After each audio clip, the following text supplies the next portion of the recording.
წარმოიდგინეთ ადამიანი, რომელმაც ცემა პოლიციელები განყოფილებიდან გაიტაცა პატიმარი და ხულიგნობაშიც არის შემჩნეული. Თქვენთვის ჰოლივუდური ბლოკბასტერის ჩვენებას არ ვაპირებთ, ყველაფერი ეს, როგორც პოლიცია ამტკიცებს, საქართველოში მოხდა და ეს წარმოუდგენლად სასტიკი დამნაშავე 40 წლის ქალია. მაია კეკელიას თავადაც ეცინება, როდესაც ეს ბრალდებები ესმის, მაგრამ ეს სიმტრის სიცილია, სასამართლომ მას 3000 ლარიანი ჯარიმა დააკისრა. ეს მაია კეკელიაა. დუსელდორფის ჰაინრიხ ჰაინეს სახელობის უნივერსიტეტის სოციალური პედაგოგიკის ფაკულტეტის კურსდამთავრებული. აწუყვენა სამართლები. ზუგდიდის რაიონულმა სასამართლომ ის დამნაშავე ცნო სოფელ ბანძის პოლიციის განყოფილებაზე ჯგუფურ თავდასხმაში, ორი პოლიციელის ცემასა და პატიმრის გატაცებაში. გული მწყდება, რომ ამ ნასამართლეობით ის, რასაც მე ინვალიდის ეტლით და კასტილებით მივაღწიე, უბრალოდ ყველაფერი წყალში უნდა ჩამეყაროს. კრიმინალური ისტორიის ტრაგიკომედიური სიუჟეტი, რომელმაც მაიას ცხოვრება ძირეულად შეცვალა გასული წლის 16 ოქტომბერს მარტვილის რაიონის სოფელ ბანძაში. საღამოს 9 საათისთვის დაიწყო. მაიას სახლში ნათესავმა მიაკითხა და სოფლის ცენტრში გაყოლა სთხოვა. საში მითხრა, რომ ჩემს დიშულს რაღაც უბედურება შეემთხვა. პირველი რაც გავიფიქრე, ის იყო, რომ მოხვდნენ ავტო ავარიაში. გამგეობის შენობასთან, რომლის პირველ სართულზეც პოლიციაა განთავსებული, უამრავი ხალხი იყო შეკრებილი. ამ ფაქტმა მაიას შიში, რომ მისი დიშვილი ავტოკატასტროფაში დაიღუპა, ან ვინმე იმსხვერპლა, კიდევ უფრო გაამძაფრა. ვითარებაში გასარკვევად ის შენობაში შევიდა. ფოიეში ვიღაც შავ მაისურში ჩაცმული მამაკაცი ურტყამდა ძირს დაგდებულს. ეს იყო ალბათ ჩვეულებრივი თანაგზნობის ინსტინქტი. ამ ადამიანს მოუქაჩე უკან მაისურზე, მინდოდა ძირს დაგდებულისთვის მომეშორებინა. ეს კაცი მომიტრიალდა, ჩამარტყა მუშტი და წამივიდა გული. პოლიციელებმა გულწასული ადამიანის მოსულიერება დაიწყეს. დასამშვიდებლად მათ სამორიგეოდან ქალბატონს დიშვილი თემურ გაბუნიაც გამოუყვანეს. Baigel tu drugata. Am polițiile zutqa. ეს ამას ასმაგ საერთოდ და წამალი არ და ალერგია წამლიძიდო. არ და ალერგიო წამალი თორე მოგდება. მოგდება იმას შეეჩინათ პოლიციელებს. თუ თქვიათ ეს დედა ისეთი და ასეთი აქ არ მოკვდეს, გარეთ გაათრიეთ. თემური გამოუშვეს. და თავზე ედგა იმას დაგია მაიას, კეკელიას. გონს რომ მოვიდა მაია კეკელია თემურ გაბუნიასთან ერთად მანქანაში იჯდა და სახლისკენ მიდიოდა. თუმცა პოლიციის შენობიდან დაახლოებით 100 მეტრში ავტომობილს საწვავი გაუთავდა. ვნახე რომ თემურს ედო ხელბორკილები, ვკითხე რა ხდება მეთქი, მითხრა რომ ის არაფერში არ არის დამნაშავე. თხოვე რომ დაბრუნებულიყო პოლიციის შენობაში, მაგრამ მან უარი განაცხადა. რადგან ხელბორკილდადებული ნათესავი პოლიციაში დაბრუნებაზე ვერ დაიყოლია, მაიამ სამართალდამცავებთან მისვლა და ამბის გარკვევა თავად გადაწყვიტა. სამოქალაქო პასუხისმგებლობაშია ჩემი და საერთოდ ამ ამბის ტრაგედია, ვიცოდი იმას, რომ ხელბორკილდადებული ადამიანი სადღაც გარბის რამ უყვებოდა, დაუბრუნდი პოლიციის შენობაში.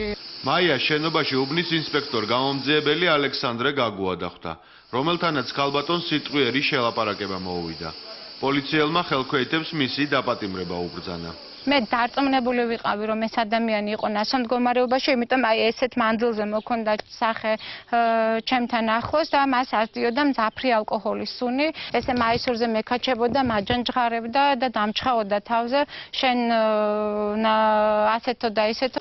მაია კეკელია მისთვის კანონით მინიჭებული უფლების გამოყენებასაც ცდილობდა. ვუთხარი რომ ტელეფონი არ მაქვს, დამარეკინეთ თქვენი ტელეფონიდან, ჩვენო არ გვაქვს უფლება ჩვენი პირადი ტელეფონი მოგცეთო, მაშინ სამსახურის ტელეფონიდან მეთქი და სამსახურშიო ტელეფონი არ გვაქვს. ანუ ფაქტიურად დამცინოდნენ, ტელეფონი არ მქონდა და მიდი დარეკე. თავდაპირველად მაიას წვრილმანი ხულიგნობის ბრალდება წაუყენეს.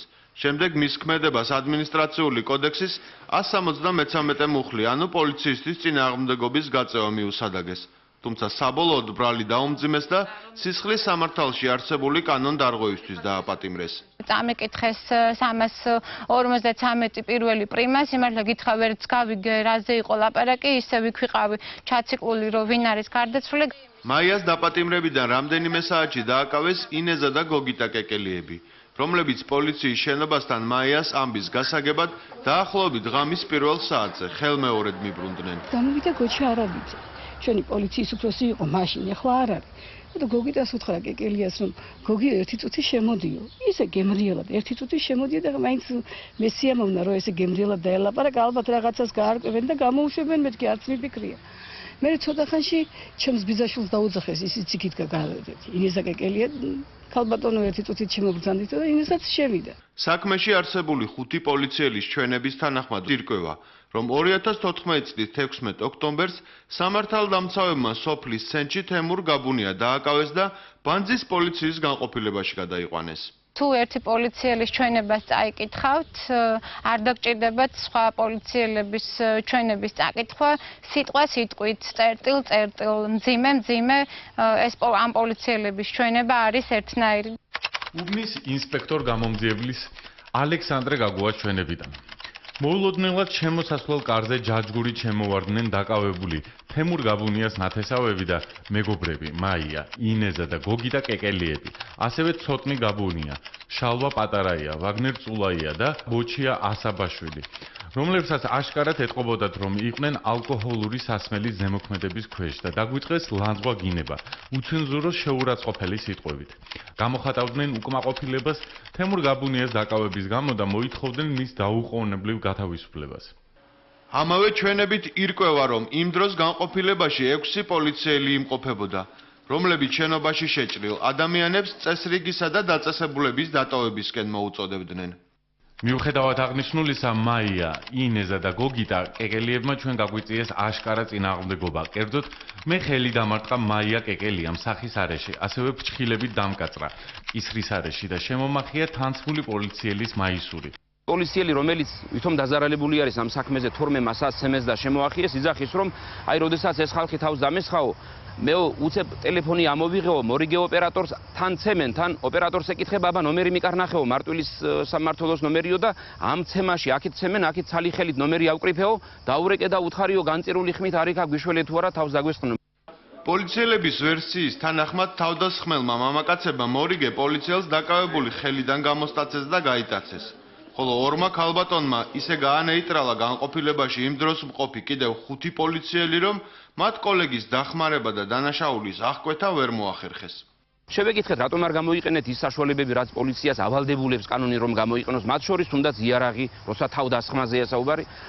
ძალიან უსუსური არგუმენტები ჰქონდათ ბატონო გიორგი ამაზე, რომ აი ჩვენი თანასოფლელები არიანო, ქალბატონები არიანო და არ ვკადრეთო ეს როგორო. 5 პოლიციელი galახება, ორმა ქალმა galახა და გააქციეს პატიმარი. მე ვიღაცა მოტინა ალბათ ჭკვიანი იყო ვიღაც იქ მათ შორის და უთხრათ რომ ორმა როგორო და მე დაუმატეს ბიჭები. 7 ადამიანის პასუხისგებაში მიცემის შემდეგ პოლიციელებს რატომღაც აღარ გახსენებიათ თავად ის პიროვნება, ვინც ეგრეთ წოდებულმა დამნაშავეებმა პოლიციის შენობიდან გააპარეს. თემურ გაბუნიას მიმართ გამოძიებას პრეტენზიები აღარ გამოუთქვამს. და რაც ყველაზე საოცარია, იმავე დღეს პოლიციელებმა ერთ-ერთ პიროვნებას ბორკილების გასაღები გაატანეს, რათა გაქცეულს ნივთი არ დაეზიანებინა. როგორც საქმის შემდგომი მსვლელობიდან აღმოჩნდა, თემურ გაბუნიას უკანონოდედო ხელბორკილები და თუმე ის ნამდვილად გავანთავისუფლე პოლიციის შენობიდან, გამოდის რომ მე კი არ დავსხმივარ და პატიმარი კი არ გამიპარებია, არამედ მე უკანონოდ დაკავებული ადამიანი გამიქცევია პოლიციის შენობიდან და მე ვარ რობინ ჰუდი. თუმცა ისტორია ამით არ დამთავრებულა. მაია კეკელია იმავე საღამოს ზუგდიდის დროებითი დაკავების იზოლატორში გადაიყვანეს. მასთან შესული გამომძიებელი კი პატიმრისგან აღიარებითი ჩვენების მიცემას დაჟინებით ითხოვდა. მოყევიო ეხლაო როგორც ცემეო და ბოლოს უკვე ძალიან დავიღალე, გამახსენდა რაღაც ფილმიდან სიუჟეტი. ესეთი რაღაც მოვყევი, რომ დიახ მეთქი, მე ვცემე გაგუა მეთქი, ეს მოვკიდე მეთქი საყელოზე ხელი, დავატრიალე მეთქი, მოვისროლე, მიეჯახა კედელს, დავარდა ძირს. გამომძიებლის ეჭვი იმის თაობაზე, რომ დაკავებულს ბრგე პოლიციელის ცემისთვის შესაბამისი ფიზიკური მონაცემები არ ჰქონდა, მაია კეკელიამ გერმანიაში კარატის შესწავლითა და შავი ქამრის ფლობით გააქარწყლა. გამომძიებელი მორი კითხვაზე გადავიდა. ეხლა მოყევიო ბიჭები რას აკეთებდნენო, ბიჭები იდგნენ მეთქი და მამხნევებდნენ მეთქი, როგორო გამხნევებდნენო, ხო აი როგორც კარსონი მეთქი ბიჭუნას მაჭკატების ჭამისას ამხნევებდა ჰოპ ჰოპ, მეც ესე ბიჭები იდგნენ მეთქი და მამხნევებდნენ ჰოპ ჰოპ.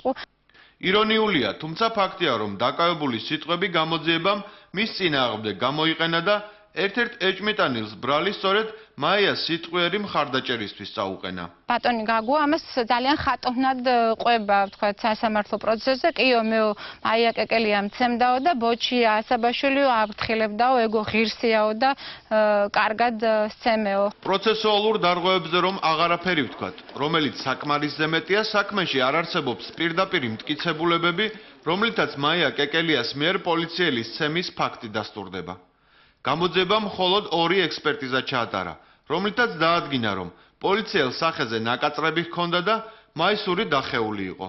თუმცა ვის მიერ და რა ვითარებაში იყო ეს ქმედებები ჩადენილი, გამოძიება არ დაინტერესებულა. არსებობს 21 საუკუნეში ექსპერტიზები, რომელსაც შეუძლია დაადგინოს თუ ვისი დაკაწრულია ესა თუ ეს ადამიანი. მე მოვითხოვდი კიდეც ამ ექსპერტიზების ჩატარებას, მაგრამ სამწუხაროდ პოლიციელებმა ამ ექსპერტიზების ჩატარებაზე უარი განაცხადეს. მოგვიანებით არც მოსამართლეს შეუწუხებია თავი იმის გარკვევით, მტკიცებულებების სახით წარმოდგენილი მაისურები ნამდვილად პოლიციელებს ეკუთვნოდათ თუ არა. პროცესზე ის მხოლოდ რამდენიმე სარკასტული ფრაზით შემოიფარგლა. 2 მეტრიანი კაცი და სცემა მაია კეკელია. ხალხი ესე ჰომერული სიცილი ატყდა თურმე, თვითონ მოსამართლეს ეცინებოდა. მან გააკეთა ასეთი კომენტარი, როგორი მოდის მიმდევარი პოლიციელები ყავსო ბანძას, თურმე გაგუაო ტოპი მაიკებით დადისო, ეს მაისური დაახლოებით 2-3 ზომით პატარა იქნება ამ ადამიანისთვის. ყველაფრის მიუხედავად პირველი ინსტანციის სასამართლომ მაია კეკელია და კიდევ 6 ადამიანი დამნაშავეცნო.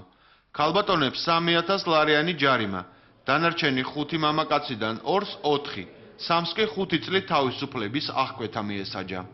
მე მზადა ვარ თუნდაც მოვხვდეთ ციხეში და იქიდან გავაგრძელო ბრძოლა და თუნდაც სტრასბურგამდეც რომ დამჭირდეს ამ საქმის მიტანა, აუცილებლად მივიტან. მსჯავრდებულები დანაშაულს არ აღიარებენ. სააპელაციო სასამართლო ამ საქმეს 5 აგვისტოს კიდევ ერთხელ განიხილავს და სწორედ მაშინ გაირკვევა. ეს ტრაგიკომედია დასრულდება, თუ ქართული სახელმწიფო მისთვის გამოტანილ დრამატულ ვერდიქტს სტრასბურგიდან დაელოდება. როგორ დავაკარგვინოთ ინვესტორს 250.000 ლარი, როგორ შევქმნათ პრობლემები ქალაქის სატრანსპორტო სისტემაში, როგორ დავარღვიოთ ტენდერის წესები და არ შევასრულოთ სასამართლოს გადაწყვეტილება. ამ კითხვებზე საუკეთესო პასუხი ქუთაისის მერიაში აქვს, საქმე ეხება სამარშრუტო ხაზებს. ქვეყნის საპარლამენტო დედაქალაქში ეს ჯერ კიდევ წილების გადანაწილების თემაა. მნიშვნელობა ენიჭებოდა მანქანის სლოვანებას 100 საქს და შევეცადეთ რომ მაქსიმალურად ახალი მანქანები ჩამოგვიყვანა.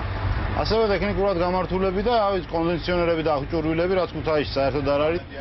6 ახალი ავტომობილი შპს გადამზიდავმა მას შემდეგ შეიძინა, რაც 22 ივნისს ქალაქ ქუთაისში ნომერ 38 სამარშრუტო ხაზებზე გამოცხადებულ კონკურსში გაიმარჯვა. დახარჯული 250.000 ლარის მიუხედავად ახალბედა კომპანიას მარშრუტზე ამ დრომდე არც ერთი ავტომობილი არ გაუშვია.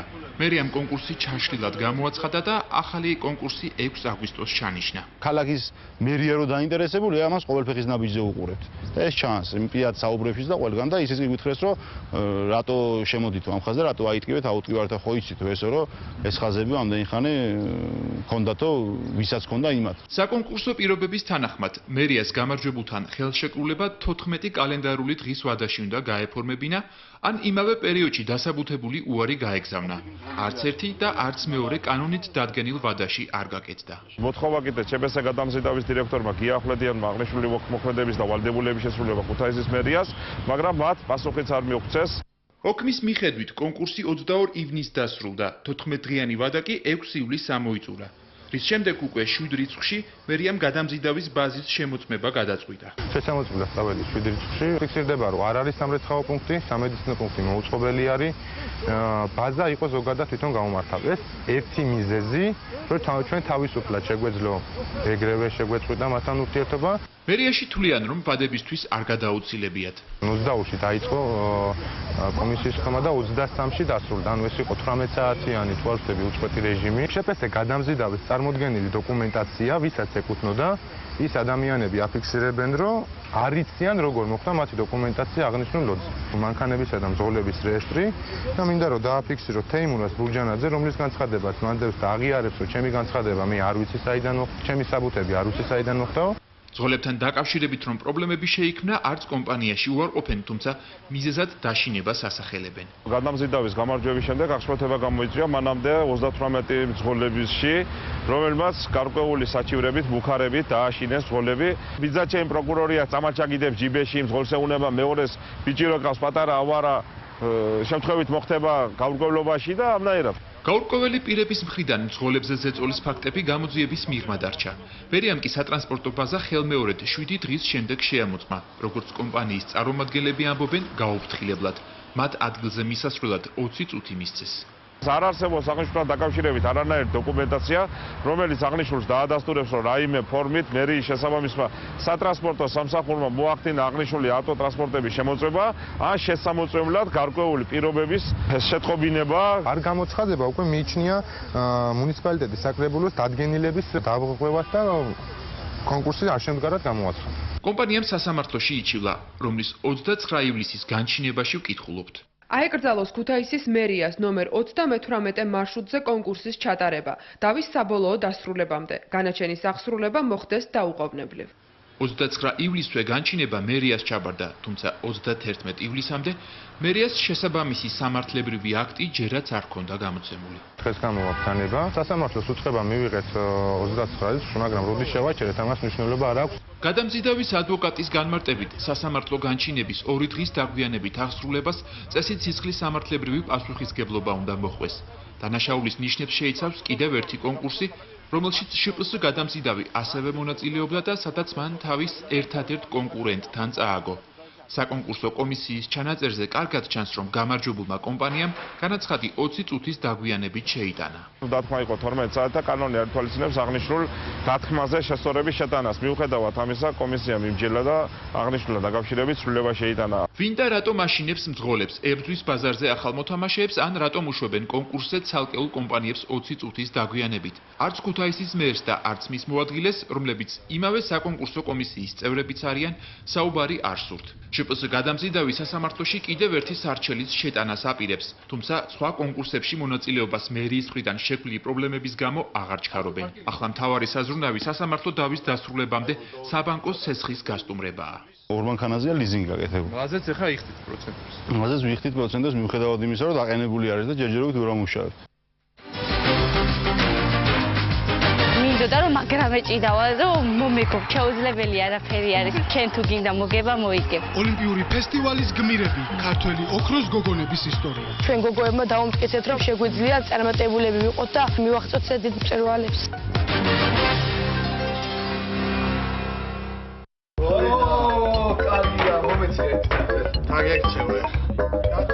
ზაფხულის სეზონის სპონსორია ზედაზენი. აბარა.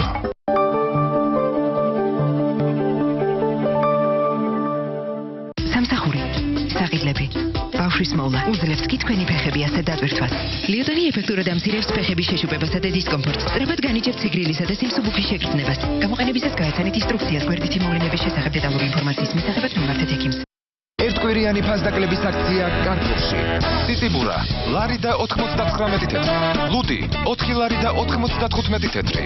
სარეცხის საშუალება, 4 ლარი და 95 თეთრი. გვეწვიეთ კარპური, ყოველთვის დაბალი ფასები. ითამაშეთ ნებისმიერი წერტილიდან კომპიუტერის გარეშე. დაატარეთ თხელი ზაფხული და კომფორტულად გაერთეთ კრისტალ ბეტთან ერთად. პირველად საქართველოში მაგიდის თამაშები, ნარდი, ბურა, ცეკა, დომინო, ახლა უკვე თქვენს მობილურში. ნუ თუ თქვენს თავს მხოლოდ სანახევროდულის, ჯაგრის სიკვდილებს ასუფთავებს, ენაზე და ღრზილებზე კი რჩება ბაქტერიები, რომლებიც იწვევენ კარიეს, ღრზილების დაავადებას და უსიამოვნო სრულს პირისყრუდან. სადეთ ახალი ლისტერინი. მისი განსაკუთრებული ფორმულა უფრო გულდას მით ასუფთავებს ვიდრე სხვა სავლებები და ანადგურებს ბაქტერიების 99%-ს. ლისტერინი პირის ღრუძლიერი გასუფთავება პრაქტიკულად 100%-ით.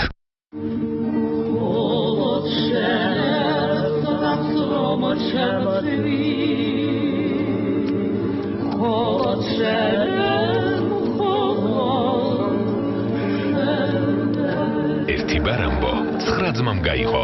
ბარამბო შექმნილია გაზიარებისთვის. ოკეი, ასეთ დღეებშიც კი მზად ხარ სასიამოვნო მოულოდნელობისათვის. ობის მიენდე. საფენებისგან განსხვავებით ობის სხეულის შიგნით შეიწოვს და უზრუნველყოფს 8 საათიან უხილავ დაცვას. ობისთან ერთად ყველაფრისთვის მზად ხარ. ობი, არჩევანი შენზეა. ღამე კი სცადეთ ობი ნაით ფრთებით, 8 საათიანი სისუფთავე. ყურადღება. Vivush G გთავაზობთ ყველაზე დაბალ პროცენტს ყოველ განმეორების ცესხზე. პირველი ცესხი კი კლავაც უპროცენტოა. მოითხოვე ახლავე და მიიღეთ ანხა სულ რაღაც 15 წუთში. Vivush G. ფული თანამედროვე ხალხისთვის.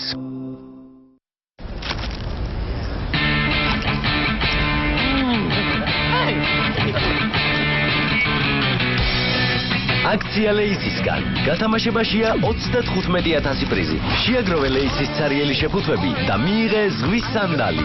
მზის საფალე, ყუსასმენები ან დინამიკი. საჩუქრების მიღება შესაძლებელია ნიკორა სუპერმარკეტების ქსელში. დამატებითი ინფორმაცია იხილეთ ვებგვერდზე leis.com.gr. ზაფხული ლეისთან უფრო გემრიელია. 6 ივლისიდან 15 სექტემბრამდე ორი დაუვიწყარი თვე ბათუმში. ჩამოდი, გაერთე და ისმე. ჰიტ ბათუმი 2015. აქ ყოველ დღე რაღაც ხდება.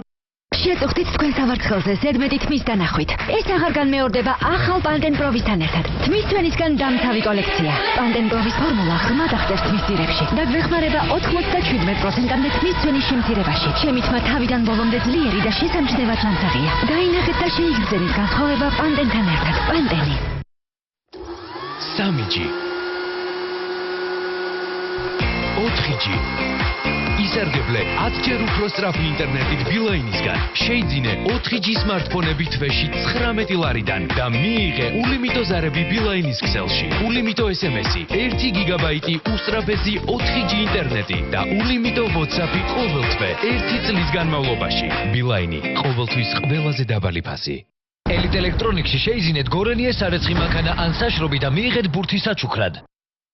ყურადღება, მოისმინეთ ექსპრეს ბანკის აგვისტოს თვის შეთავაზება. ექსპრეს ბანკში ექსპრეს კრედიტის აღება ყველაზე მარტივია. საკმარისია წარადგინოთ მხოლოდ თქვენი პირადობის მოწმობა.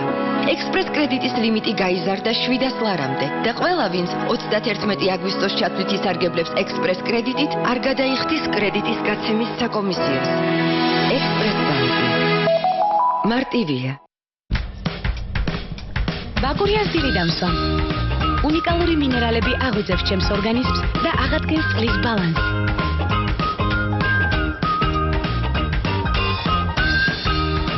შუა დღეს მეხმარება დაღლილობა, ნაადრევად არ ვიგრძნო. საღამოს თავს კვლავ კარგად ვგრძნო. მშვენივრად გამოვიყურები. ბაკურიანი განაახლებს შენს ორგანიზმს უკვე ახალი შეფუთვით. შენ გრძნობ, სხვები ამჩნევენ.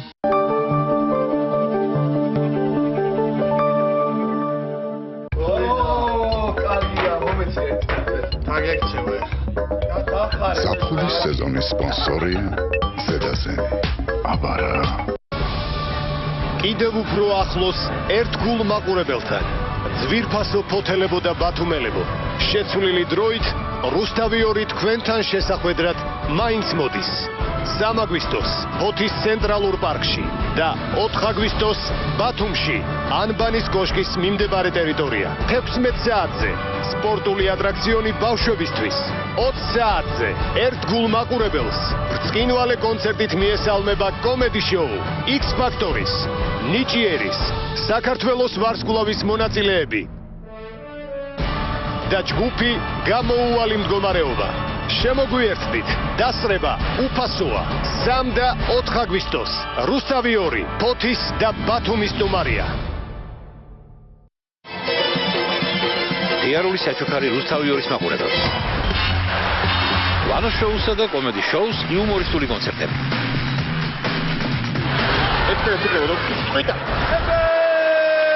მსგავი ზაფხულის გრილი მხიარულება რუსთავი 2-ზე. კრაკატილი მეგემოდი. აბიტერი კაშალოტი. კარგად იქ. იზილონი. კარგად. მანაკ მაგრა უქნა მე არა ხო უქნა მაგრა ხო უქნა ხოდა ვიძაცაოთ მაშინ დაისვენეთ და გაერთეთ კომედი შოუს მსახიობებთან ერთად.